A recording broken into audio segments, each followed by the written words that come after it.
এইভাবে যে অবাধ্য হয়, যে সীমা লঙ্ঘন করে, তাদেরকেও আমি এটা হারাম করে দিলাম। সীমা লঙ্ঘন করা হারাম, সীমা লঙ্ঘন করা হারাম।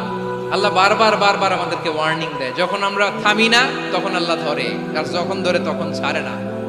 ধরে ধরে ধরে না, ধরলে আল্লাহ।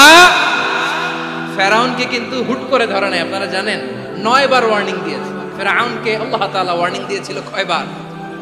বীর চট্টলার বীর সেনানীরা আওয়াজ করে বলেন, ফেরাউনকে ধরার আগে ওয়ার্নিং দেয়া হয়েছিল কয়টা?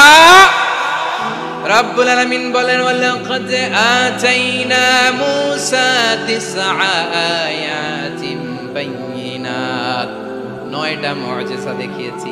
1 2 3 বারবার এইভাবে রিমাইন্ডার, ওইভাবে রিমাইন্ডার, এইভাবে নসিহত, ওইভাবে দাওয়া। ফাকুলা লাহু কাওলান লাইয়িনা, নরম করে বলো, সফট করে বলো, যত ওয়ে হতে পারে দাওয়া মেথডোলজি।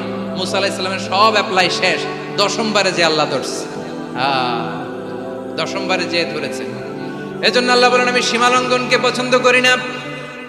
কোরআনের অন্য আয়াতে বাগীকে বলা হয়েছে আল ইতিদা, সীমা লঙ্ঘন যারা করে তাদেরকে আল্লাহ বলেছেন মুতাদিন।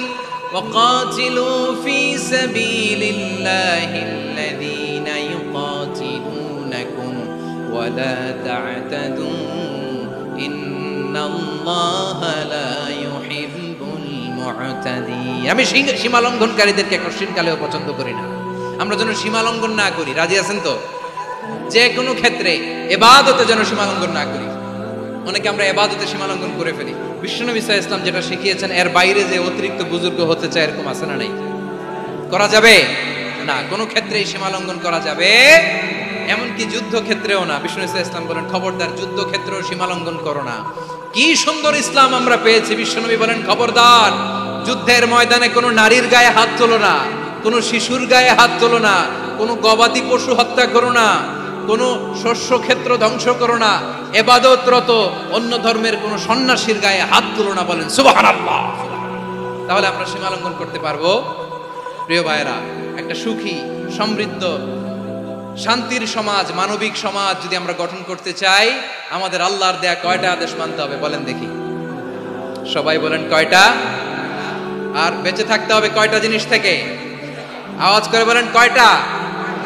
আচ্ছা, আদেশ নাম্বার 1 কি ছিল বলেন? আল্লাহর আদেশ কি? 1 নাম্বার আদাল, ন্যায়পরায়ণতা। আমরা সুবিচার, সুশাসন, ন্যায় বিচার চাই কি চাই না? 2 নম্বরে কি ছিল? মাশাআল্লাহ, আওয়াজ করে বলেন 2 নম্বরে কি ছিল? ইহসান, আমরা যেন সবার প্রতি দয়া পরবশ হই, ইহসান করি। 3 নম্বরে কি ছিল? নিকটাত্মীয়দের দান করা, তাদের অধিকার প্রাপ্য বুঝিয়ে দেওয়া। পাশাপাশি 3টা জিনিস থেকে আল্লাহ বারণ করেছেন, নিষেধ করেছেন। তার প্রথমটা ফাহশা, অশ্লীলতা। অশ্লীলতার সাথে আমাদের কোনো সম্পর্ক।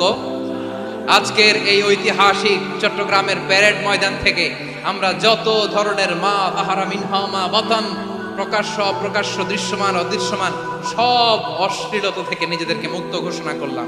অশ্লীলতাকে আমরা না বলে দিলাম। আওয়াজ করে সবাই বলুন নো।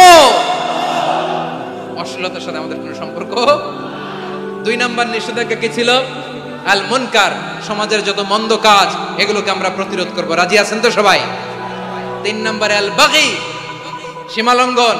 কোন মুসলিম সীমালঙ্ঘন করে না, এমনকি যুদ্ধ ক্ষেত্রেও না। আওয়াজ করে বলেন ঠিক কি না?